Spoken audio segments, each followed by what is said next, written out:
Welcome to the New Planner Podcast, where it's all about helping you successfully enter the financial planning profession and accelerate your financial planning career. This podcast will help you understand the profession, become familiar with the various career paths available to you, and avoid the mistakes that limit your success. Join your host, Caleb Brown, to explore the human side of creating a successful planning career through interviews, personal experience, and insights from the trenches. Let's get started. Welcome to the 219th episode of the New Planner Podcast. This is Caleb Brown, your host. My guest today is Kolodge, who is the president of Cherry Tree Wealth Management. Connor joins the show today to share his career journey. He shares how his initial path took him from finance to accounting and landing a job at a Big Four accounting firm before realizing he wanted to help more people and have a bigger impact. Connor goes on to share how he transitioned to an RIA, what helped him get his foot in the door, what his initial entry-level role was, and how he learned the financial planning craft. He then transitioned to a new firm where he was required to do both financial planning and investment management, and he discusses how he was able to beef up his knowledge of investments and work his way up to running the firm. Stay tuned to the end where he shares how he climbed the ladder quickly, tips for newer planners, and why he didn't start his own firm. I hope you enjoy this episode with Connor Kolodge. Hi, Connor. Welcome to the New Planner Podcast. Thanks so much for having me, Caleb. I really appreciate this. Hey, thank you for making time and coming on. I know we kind of go way back, and maybe just start, if you would, how you got started in all this. Because if I remember right, you've got all these tax credentials. Like, do you like tax? I mean, someone like all these tax credentials, like maybe just start there. How did you get in the profession? I'll bring this back way back to high school. And I tell this story to clients and kind of my, we'll call it introduction to taxation. But my mom, for the longest time, wanted me to get into mortuary science as the one thing that won't go away. It is death, right? And it can be a very meaningful, part of someone's life, and also, in death and trying to figure out with, a tough process. And I did the other thing that won't go away, which is I became a CPA and went into taxes, and maybe those go away at some point, but probably not. I don't think so. I think you're pretty safe. So, all right. So you got on the accounting CPA side. So talk to me about, that's what you majored in, and then you just walk us through that. You got out and pursued the CPA and pick it up from there. I always grew up with kind of a fascination with business, kind of money. I mowed lawns growing up and always thought, kind of the next business. But I always liked the financial planning piece. And I thought going into college, I was fortunate to have a few credits before I went to the University of Minnesota, and I first majored in finance. Kind of became, the next step of what do I do? And, I thought, that's when, with my mom, her advice, went to decide to learn a little bit more about accounting. I actually double majored in accounting and finance. But that, to me, became kind of my foothold into, kind of that next step. I went into public accounting with that idea, like you mentioned, of becoming a CPA. I went into the role in financial services for organizations. So there are like K1s for hedge funds and other investment vehicles. But quickly learn, hey, I want to kind of translate this into more of a personal aspect. And then actually, that's where you came in my career. Seems like just yesterday, but I suppose it was a decade plus ago, and made that transition into wealth management. But the only reason I think I was able to make that work that early was because I had my CPA and kind of that background in tax that I was able to, again, utilize at a younger age. That's right. So the firm we put you in really was valuing that CPA and wanted that heavy tax background. Because prior to that, you were with EY. That was, you were doing all the hedge fund stuff then, right? The K1 stuff. You're right. And like you mentioned, used the CPA, the taxation sort of as a foundation. And has been my basis essentially in my career is having that as a basis. Being in a high tax state, when you take a big enough chunk out of anything, it makes sense to learn a little bit more about it. But that was my formation, my foot in the door. And for that point, chased letters to a certain degree, got my CFP. Later at the next firm, got my CPWA, but utilized tax always as my foundation for knowledge and essentially my foot in the door with clients and in my profession.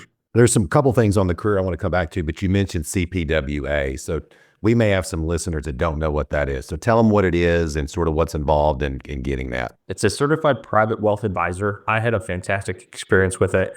It was after my CPA and CFP. was looking to specialize a little bit more and continue to add to the knowledge base that I, currently or previously had accumulated. But that went really far in depth. And again, that depth occurred after I had a pretty good foundational knowledge anyway.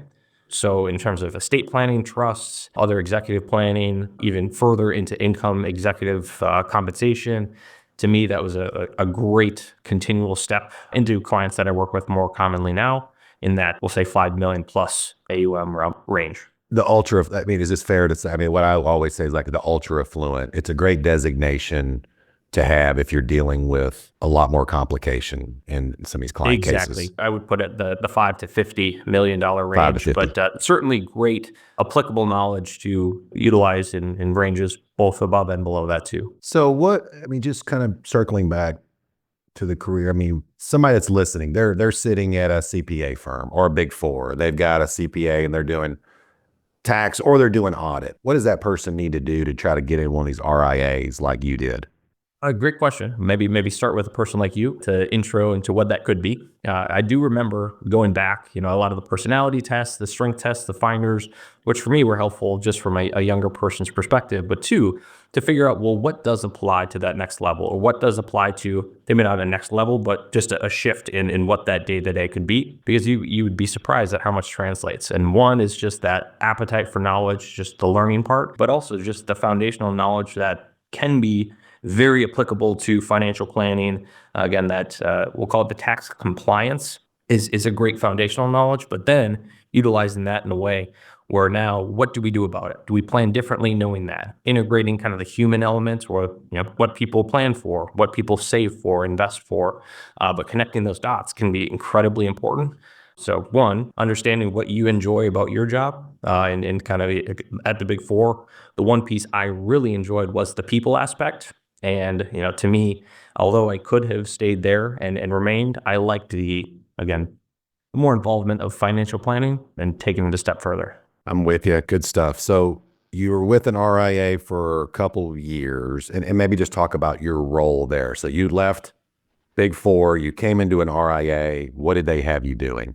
Role was a wealth manager. And to me, I kind of knew what that meant, but I learned very quickly what that did mean to them too. But essentially everything besides the investment management was on the table in terms of financial planning. So think the gamut of what could possibly go in someone's day-to-day in a financial life, we helped with it. And that very deep involvement was, I would say, especially at that time in my life, a trial by fire, but certainly one that I learned so much so fast. It was incredible.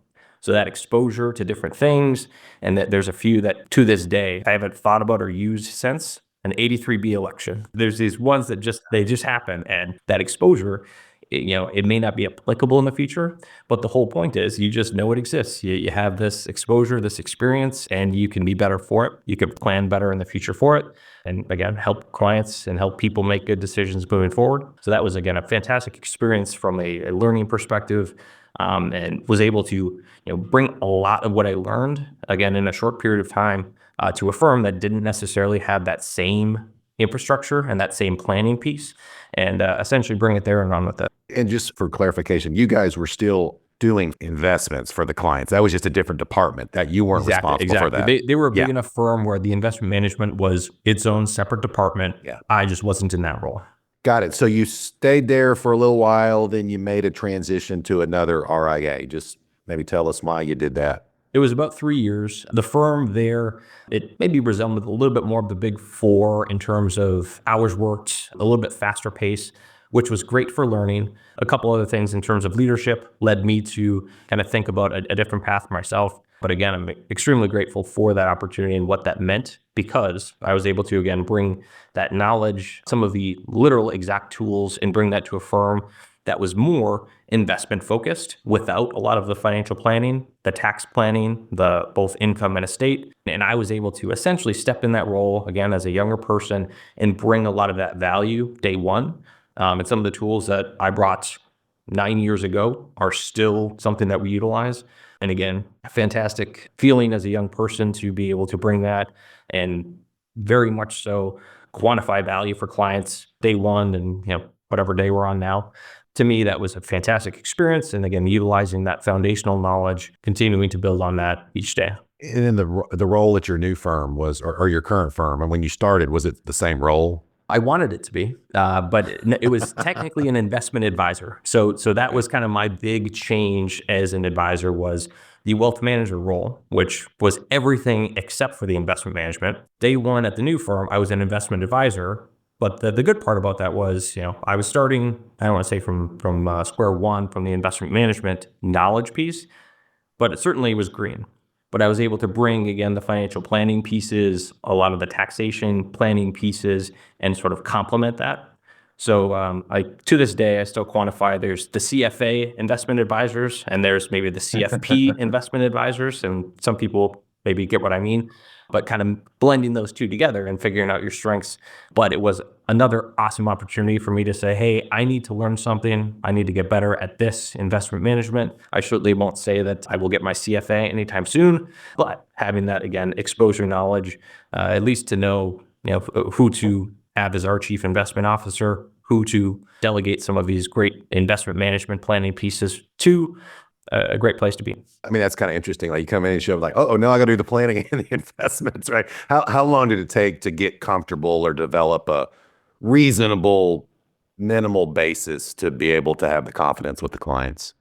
The fantastic piece for me was we were not on our own. So I came in as a secondary advisor, or maybe even an equal look at advisor for other clients.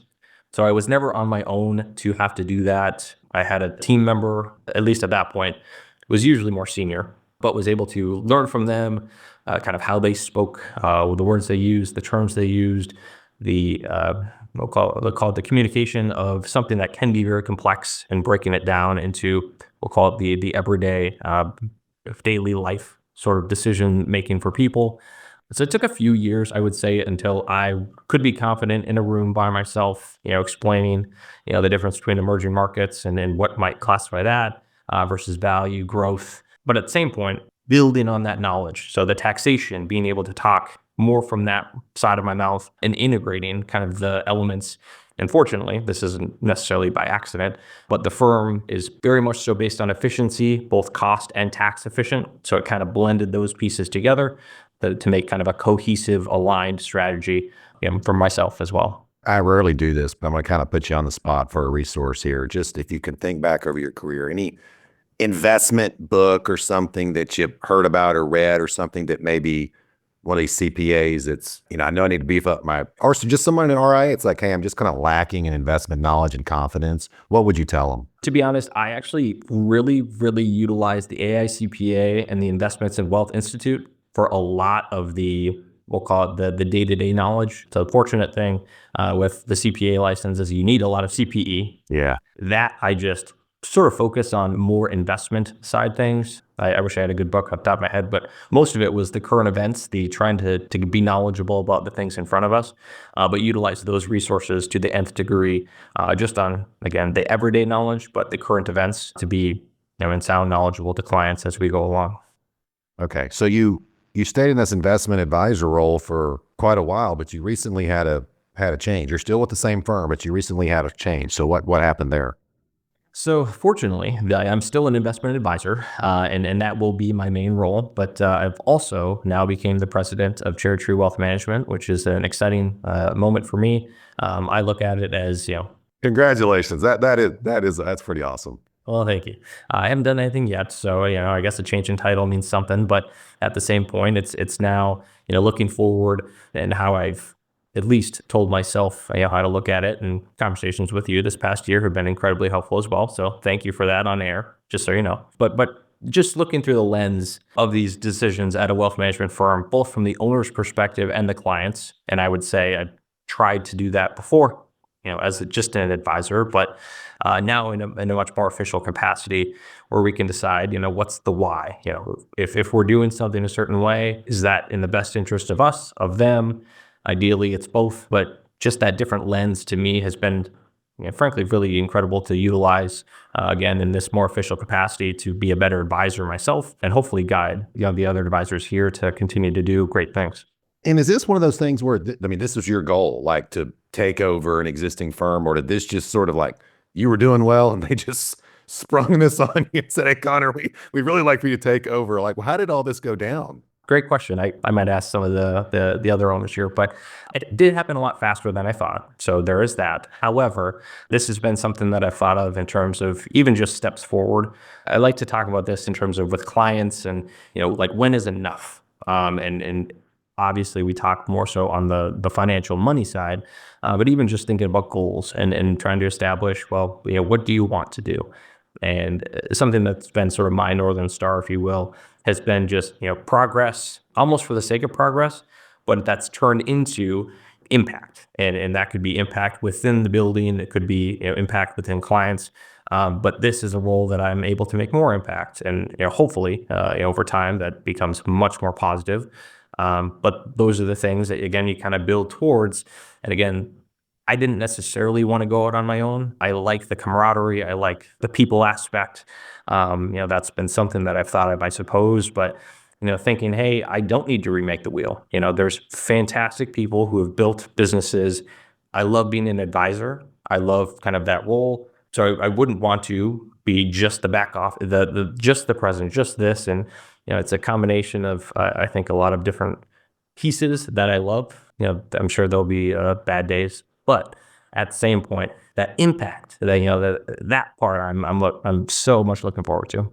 Yeah, I mean, you can really move the needle, right, and help shape something. I mean, maybe just as your career had progressed, because you developed some technical skills, some planning skills. I mean, your management now, your C-suite management. How did you develop these skills, whether it's strategic planning, thinking, whatever, managing staff, in-house, virtual? How did you learn to do all this stuff? I would say slowly, but methodically, thinking about being purposeful with everything that I do, and not that will ever be perfect, nor have been, but at least thinking about, okay, well, if I'm doing something, what's the purpose? In our job, again, we can be very analytical, but at the same point, I think it's important to develop the EQ of, people are people, and you might have this perfect decision made for them mathematically, but for these other reasons, whether that's their prior experiences, kind of what their goals are, the answer may not be that perfect mathematical one. And getting to know people, getting to know clients, I'm very fortunate to be in a place where the advisors here are fantastic. They're not only really great at their jobs, they're just fantastic people. So to think about impact, helping them, help clients, to me, that translates into incredibly satisfactory job. That those are the things that kind of, to me, are reasons to wake up and look forward to what you have in front of you. There will obviously be challenges there. But going back to kind of that development, I think it was just being thoughtful on, if I am in my position several years ago, what would have been helpful to me? What are the things that maybe if somebody took me aside and pointed this out, would that have been, like you said, would that move the needle for me personally? Would that change my perspective and how I am positioning myself for learning? So thinking about how maybe I thought if I was treated this way, or if this happened to me, or even the things that did happen to me, that meant a lot. I need to do that. I need to concentrate, or even more so, more often pull those aside. And one of those, that has been very consistent. My previous boss, I guess technically now I'm his boss, but I will always maybe refer to him as my boss. He would always say, any opportunity, any excuse to make a positive comment about somebody working there, someone you don't know, so, stranger, do it, and do it. Even if you don't feel like it, do it. And those are the things where I've tried to make a bigger deal of, to say, hey, we can go through life and you do a pretty good job and you just sort of put your head down and great. But pointing out when people do a good job, pointing out, hey, that's it. You did it. Feel great about it. Do it again, but feel great about it right now. Those little pieces to me have been kind of what I've taken, the last several years now, but almost my whole career, and tried to maintain that positivity. It at least got me here. We'll see where it goes from here. Yeah, I love the fact that that's really good advice. I mean, most managers that I've run into, not just financial planning, but it's all constructive, and they sprinkle in a little, like, here's a good comment. And you're saying, nope, you need to go the other way. I like that. Not that I'm right, but I think it's worthwhile. It's working. I mean, is it fair to say your role is kind of three tiers, right? You've got your investment advisor, you got clients that you're working with. You also bring in clients. There's a business development sales component, and then the managerial running the business. Is that accurate? I mean, that's a lot on the plate. I suppose that's very accurate when you put it that way. However, so what you said is exactly spot on. However, to me, it's just one amorphous, it's one being, right? Because all of those translate. All of those, I mean, we'll say the behaviors that move the needle in the positive way, they're all the same. So everything I said about clients, so same thing. I had I'll embarrass him. His name is Jared, and he had an email from a client, which was just a glowing review, just over the top. Like they were so happy with how they feel because of how he is on top of it. And I shared it with everybody. I said, hey, I'm going to embarrass you. I'm going to put this in front of literally everybody in the company so they know. And he said, okay, that's fine. But it was one of those where it's like, hey, if clients feel that way, that's all we can ask for, is to make clients feel that way. And that's something that he did. That's something that, I hope to continue to do with, again, our clients that we share, is when they do something well, when they make a great decision, point it out. Say, hey, this in hindsight, we didn't know all of the facts, but the way it worked out, even if it didn't go in our favor mathematically, or the market went up after we sold, it was still the right decision for you because of X, Y, and Z. And you can feel really good about that in hindsight. Use that to make other good decisions in the future. And again, whether it's clients, our colleagues, or even prospects of, hey, let's just point out when things go well. They won't always, but when you make good decisions, when you do good things, make sure people know it. Yeah, and there's obviously going to be ups and downs. Maybe we'll have you back on in a couple of years, and you can talk about some of those as well. But I got to tell you, Con, I mean, if I did my math right, I mean, it's like you're in your early to mid 30s. You got 10, 11 years of experience, and you're in control of an RIA firm that you didn't start. I mean, that's kind of rare, I feel like, too. Now with all the aggregators and all the people just blowing out and doing their own thing on XYPN, I mean, really impressive. I mean, can you, and I know I've been harping on this, but how did you get there so quickly? Can you point to one thing that maybe you haven't already mentioned? It reminds me of another story. There's a client who I adore to this day, but this was a merger we had several years ago. And it was one of the senior advisors, me and another senior advisor that was sort of guiding the transition from an advisor who sold his firm. The new advisors would be the team. We met in person in the office. And she went from senior advisor to the other senior advisor. And she looks me straight in the eye and she goes, what could you possibly bring to the table? She sort of had a smile on her face, but she wasn't completely joking. And, to me, it was, that's when I had to go, hey, I have a background in tax, and I utilize that lens and in terms of financial planning, making good decisions. And I had, sort of my little pitch ready. But even just that mentality of like, what can you possibly do? What can you bring in terms of value? And I think as a younger advisor, I always hid behind, I need to create value all the time. Whereas if I had more gray hairs, I might be able to walk into a room and my opinion immediately means something.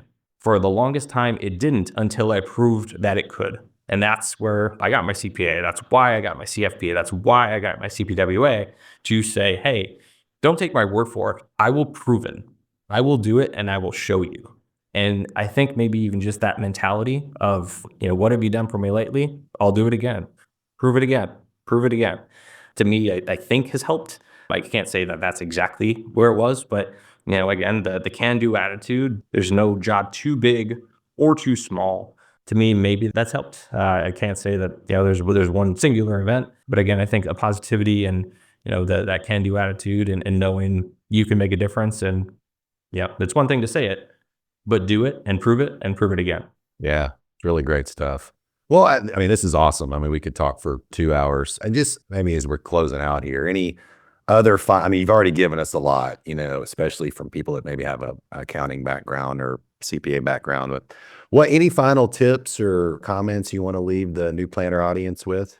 I would like to say always be open to learn. I think the biggest differentiator, and I've had my moments where, I probably could have been better with that openness, right? But being eager to learn, being receptive, thinking about your perspective is one thing, but thinking through the lens of others, whether that's your more senior colleagues, whether that's a business leader that maybe knows your clients, all these different perspectives, but thinking about maybe how that might change your path forward, being cognizant. To me, it's always a journey. We could say it ends today and the sun sets and right away, but this is just the beginning. It's just a different beginning. And again, the same things that the last year or the last 10 years, certainly apply this 10 years. And it's just a different scenery. It's a different office, I guess that's true.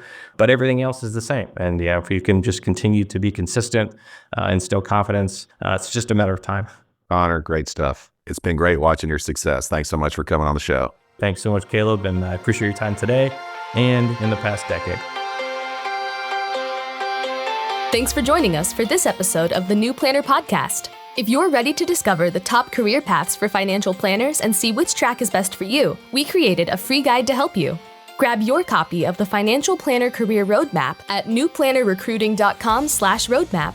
There, you'll also find more tools and resources all created to help you build a successful financial planning career. Tune back in next week for another episode, and until then, we're here to help you succeed.